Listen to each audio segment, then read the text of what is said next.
السلام عليكم ورحمة الله وبركاته. الله أكبر الله أكبر الله أكبر الله أكبر. أشهد أن لا إله إلا الله.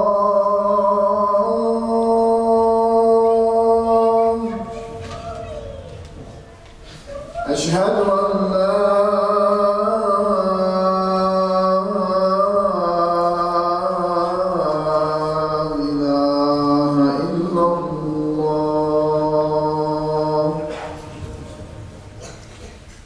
أشهد أن محمدًا رسول الله.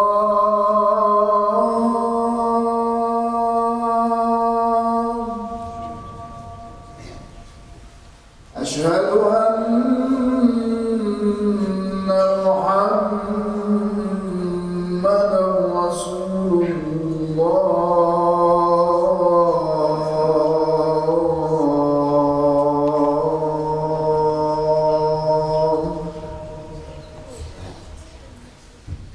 حي على الصلاة.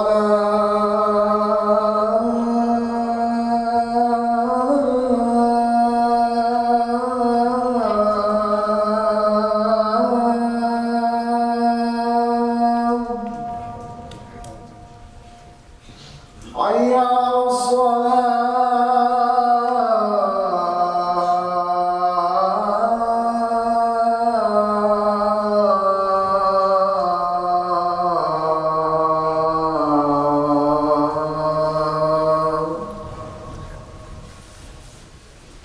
حي على الفلاح.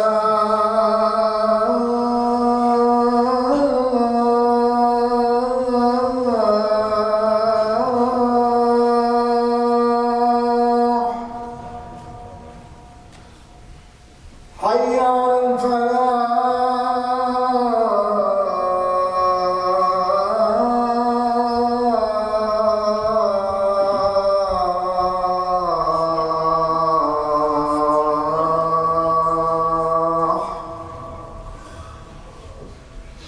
الله أكبر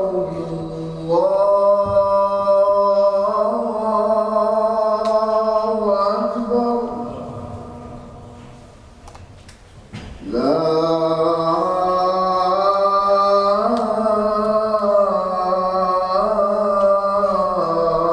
إله إلا الله.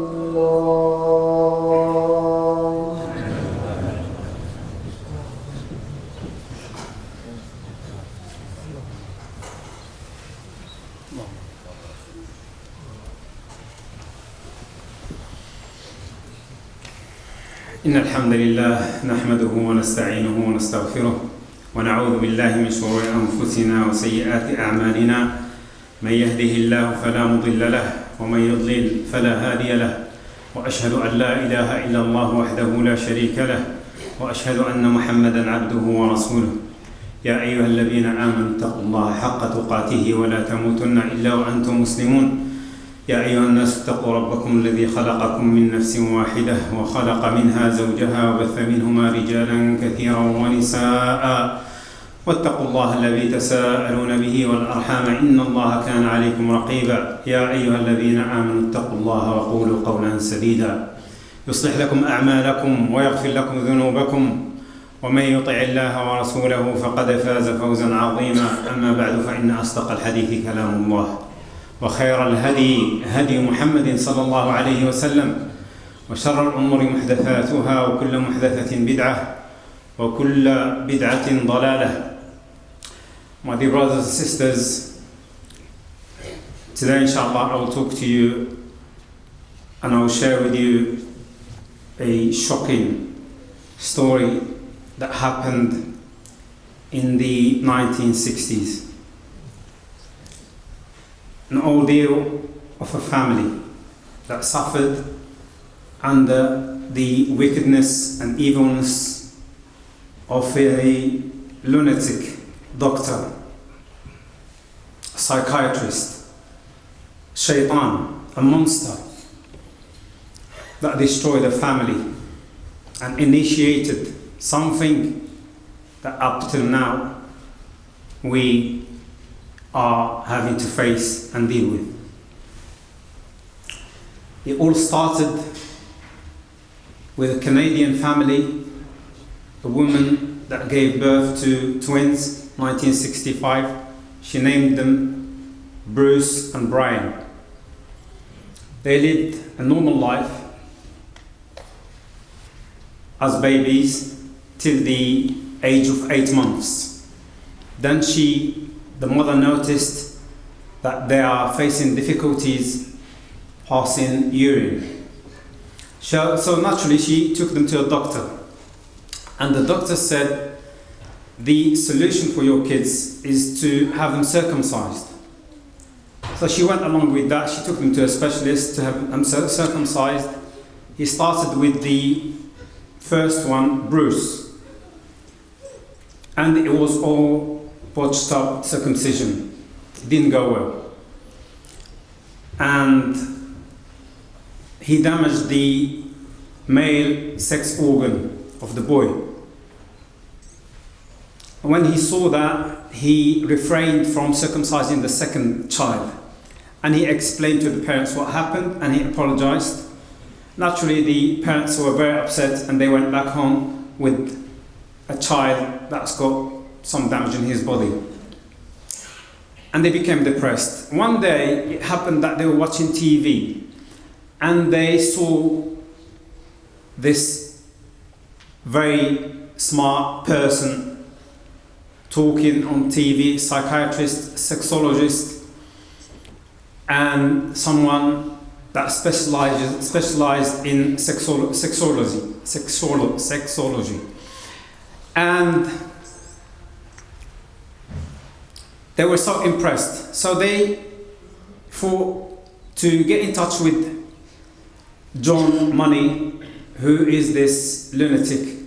He is someone that graduated in Harvard University, someone who's supposed to be very, very bright in his field, and he's got so many weird theories. So they got in touch with him, and they explained to him the problem that they faced with Bruce. So he said, don't worry, we have a solution for you. So this is what is the solution. They said, you can just transform him to a girl. He can become a girl. They said, how can that happen? They said, it's very simple. All we have to do is remove his male sex organ and give him some hormone treatments. And I have a theory that says nurture is more important than nature, which means that if you bring up a child as a girl, he can become a girl, regardless of his biological sex or anything else. If you surround him with girls, if you dress him up as a girl, if you teach him to walk as a girl, to talk as a girl, to behave as a girl, he's going to grow up as a girl. And that's what matters. They said, well, what when he becomes older? Wouldn't he have male feelings? He said, no. Having said that, I'm going to treat him and I'm going to train him and I'm going to help you and assist you until that person becomes an adult. And when he becomes an adult, she is going to practice sexual intercourse with men, just like any other female. So the parents, they were somehow hypnotized by this person, and they went along with everything that he did, that he said. And they started bringing their children to his surgery so that he treats them, according to him. And what happened is he's been practicing all these different weird things with them and make them practice all these weird things, some of the things that I cannot mention on the minbar. And also he made them practice in front of him. Of course, the parents are not there because they trusted him fully, so they would leave the kids with him and they will go home and they will come back later on, and sometimes for days they will stay with with this evil person, and he will make them do sexual rehearsals in front of him. So, and by the way, he also advised them to change the name of Bruce. So he became Brenda. They called him Brenda. So Brenda now has been given girls' clothes, girls' toys, and they're trying to bring her up as a girl. But Brenda was always refusing, and she was resisting, and she used to rip the clothes that they put on her. She tried and tried and tried, because inside her, she's not a girl, she is a boy.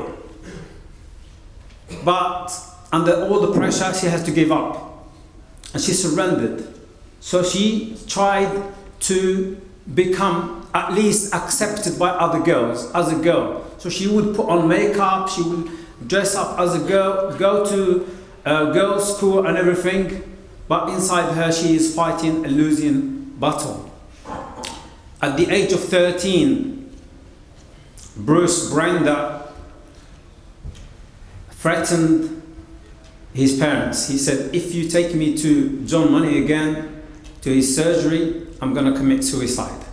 And that was the end of the relationship between that family and John Money.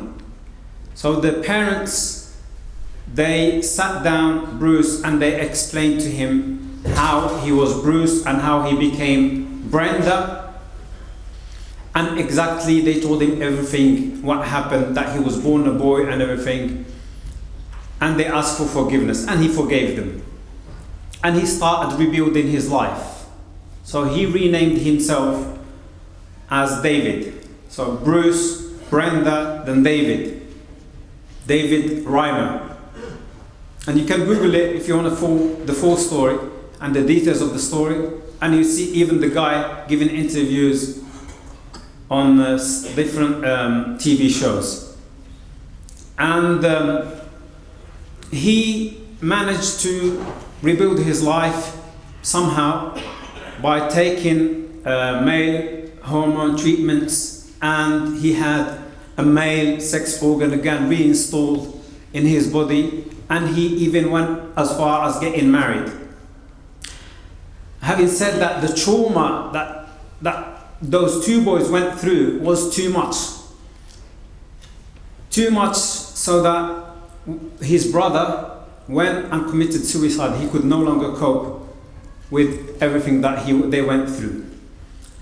When David now saw his brother committing suicide, he started getting depressed, and it got to him again, and he started suffering from really severe depression. His wife said to him that we have to separate, we can't stay together anymore. And that was too much for him to bear because he had no support. So what he did is he drove his car to a car park, he took a gun out and shot himself and died. But the shocking bit is the monster that drove this family to this distraction was hailed as someone who is smart. His books were published, and his experience, his case study, was deemed to be really great success and sponsored by really high status medical companies and fields, and praised by the World Health Organization and the UN as someone who is gender hero. Because John Money was one of the first ones, along with Simone de Beauvoir and others. They were the first ones to introduce to the world that gender is different from sex. Gender, according to Money's theory, is a social construct rather than a biological fact. And gender is different from sex. It's just something that we live in at the moment. And unfortunately, Muslims were not exempt. we live in this society and we live in this world. So we're exposed to everything, and our children are exposed to everything. Now, the people of Lot, alayhi salam, they didn't just have a meeting one day and they decided, you know what, tomorrow we're going to be homosexuals. We're going to become homosexual. No, it didn't happen like that. It happened over time. Initially, some people would just put blind eye. Just like now, some Muslims, I've seen it, subhanAllah, in some videos, they asked about this filth and they said, as long as they're not harming us, as long as, you know, they're not coming to me, that's their life. That's not how Muslims should behave. Prophet ﷺ said, "Man ra'a minkum munkara," whoever says a munkar, the least you would do is denounce it in your heart. Not say, as long as they're not harming me. No, that's not how it works. You live in this society and it will come to you. Wallah, it came to my house, subhanAllah, I never thought so. I had an medical emergency in my house, and I had one of the medics, he came, and subhanAllah, wallah, I couldn't tell, up to now, I don't know whether it's man or woman. The other day I was walking up here, just this road, and I saw these people doing some road work. And in the van, you know, how they dress up and they're tough and stuff like that. To go into this field, it's not easy. And one of them, Allah subhanAllah, in the van, sitting down, all his gear and stuff like that, all the makeup and stuff like that. And I just couldn't, wallah, I couldn't tell whether it's a man or a woman.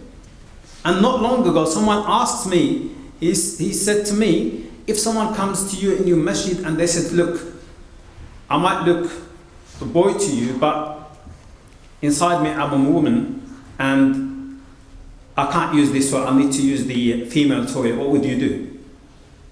And I laughed it off at the time, and I thought, something that will never happen. But it's just around the corner. Wallah, it is. You have to be prepared. And subhanAllah, now you see, there are Muslims, the mayor of London, not long ago,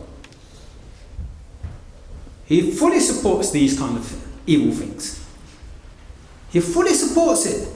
And he fights against someone that opposes these kind of filth. Not only that, he introduced that in his work, his staff, he ordered them not to use ladies and gentlemen, use people. Anything that is gender specific, take it away. Use general terms, supposedly a Muslim.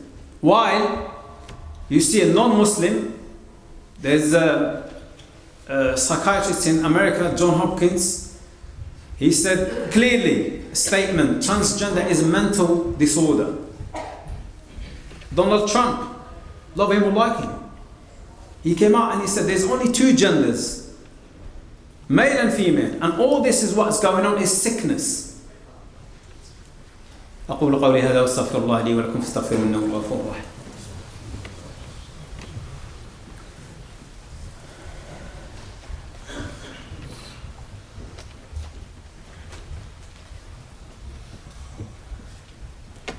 الحمد لله وحده والصلاة والسلام على من لا نبي بعده. Allah subhanahu wa ta'ala in Surah Ali Imran, he made a statement. I myself probably read it thousands of times, but I never really pondered and stopped at that statement. Three words that Allah subhanahu wa ta'ala mentioned. And if you ask most Muslims, they never thought that one day we will come and stop at this statement that Allah subhanahu wa ta'ala, because it sounds very obvious. And this issue never comes into questioning or dispute. Allah subhanahu wa ta'ala says, وَلَيْسَ الذَّكَرُ كَالْأُنْثَى. Simple statement. How many times have you read it? So many of you. You read it so many times. Have you ever thought about it? It's something that is obvious. وَلَيْسَ الذَّكَرُ كَالْأُنْثَى. It's not, you don't even think that it's a strong statement. But nowadays, it's the strongest statements. وَلَيْسَ الذَّكَرُ كَالْأُنْثَى. The male is unlike the female. Allah subhanahu wa ta'ala says. We never thought we'll use this statement. The solution is in the book of Allah subhanahu wa ta'ala. It's only the book of Allah subhanahu wa ta'ala that clears these misconceptions. And Allah subhanahu wa ta'ala clearly says, يَا أَيُّهَا النَّاسِ إِنَّا خَلَقْنَاكُمْ مِنْ ذَكَرٍ وَأُنْثَى مَنْ عَمِلَ صَالِحًا مِنْ ذَكَرٍ أَوْ أُنْثَى وخلق الزوجين الذكر والأنثى. Very clear statements, but we've never thought about them. The Furqan is in the Quran, is the Quran. Allah subhanahu wa ta'ala says, يَا أَيُّهَا الَّذِينَ آمَنُوا إِن تَتَّقُوا اللَّهَ يَجْعَلْ لَكُمْ فُرْقَانًا. O you who believe, if you are mindful of Allah subhanahu wa ta'ala, you're fearful of Allah subhanahu wa ta'ala, you're obeying Allah subhanahu wa ta'ala, Allah subhanahu wa ta'ala will grant you a furqan, criterion that you will start separating between falsehood and the truth. Unless you do that, you won't. Because nowadays, even Muslims, so-called Muslims, but they are not holding on to the book of Allah subhanahu wa ta'ala, they've been led astray. One sister not long ago said she was with one of her friends, all Muslims, and she felt like she was talking in a safe environment. And she said something about these people, these weird people. And the sisters that were with her, they were all against her. And they said to her that you might be, even reported to the university board or whatever and all that. These are Muslims. Wallahi, these are Muslims. And it's only going to get worse. Because you know what's next on the agenda? By the way, you think to yourself that this is all of a sudden it happened just like that. No, it hasn't. Shaitan mentioned it to Allah subhanahu wa ta'ala centuries and centuries ago. What did Allah, Shaitan say? In Surah An-Nisa, وَلَأُضِلَّنَّهُمْ وَلَأُمَنِّيَنَّهُمْ وَلَآمُرَنَّهُمْ فَلَيُبَتِّكُنَّ آذَانَ الْأَنْعَامِ وَلَآمُرَنَّهُمْ فَلَيُغَيِّرُنَّ خَلْقَ اللَّهِ. Shaitan said to Allah subhanahu wa ta'ala that I will order them to change the creation of Allah subhanahu wa ta'ala. So this war has been led by Iblis personally. Me and you have a responsibility. Everyone has a responsibility. Sometimes we throw the responsibility on imams and community leaders and on parents and on schools and on teachers. Everyone shares the responsibility. Yes, there is a greater responsibility on the teachers, because the teachers are under really, really big pressure to teach our kids, even in Muslim schools, to teach them this filth. And they have a stance to make.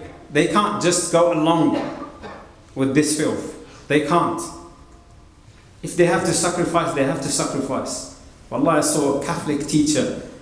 They threatened him that he would be sacked if he doesn't teach these things. He said, no way. If you want to sack me, go ahead.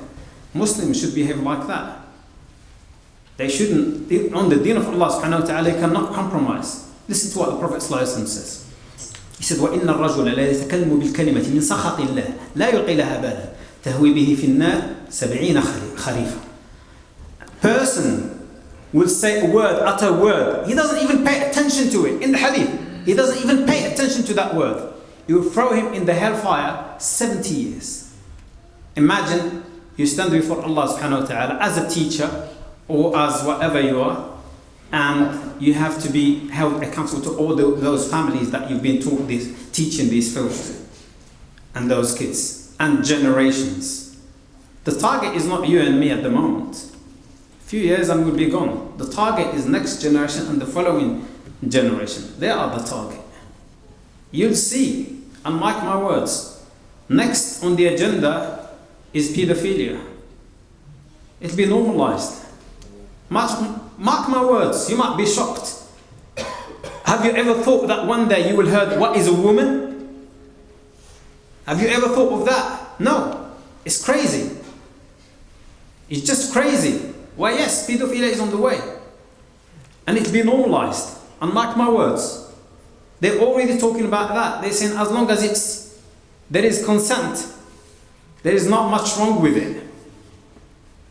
And incest, as long as there is consent, there is nothing wrong with it. They're both happy. The slogan is there. As long as you're not harming anyone, as long as you're happy, as long as there is consent, as long as you do it in your house, there's nothing wrong with it. Wallahi, this is where we're heading. Allah subhanahu wa ta'ala says, وَلَا تَتَّبِعُوا خُطُوَاتِ الشَّيْطَانِ. Shaitan's been planning for centuries. These things didn't happen just like that overnight. إن الله وملائكته يصلون على النبي يا أيها الذين آمنوا صلوا عليه وسلموا تسليما اللهم صل وسلم وزد وبارك على نبينا محمد وعلى آله وصحبه أجمعين. اللهم أعز الإسلام والمسلمين، اللهم أرنا الحق حقا وارزقنا اتباعه وأرنا الباطل باطلا وارزقنا اجتنابه. اللهم انصر إخواننا في كل مكان، اللهم كل إخواننا المستضعفين في كل مكان، اللهم كل إخواننا في فلسطين وفي كل مكان يا رب العالمين. اللهم إنا نسألك الهدى والتقى والعفاف والغنى، اللهم إنا نعوذ بك من جهد البلاء ودرك الشقاء وسوء القضاء وشماتة الأعداء. اللهم إنا نعوذ بك من زوال نعمتك وتحول عافيتك وفجاءة نقمتك وجميع سخطك.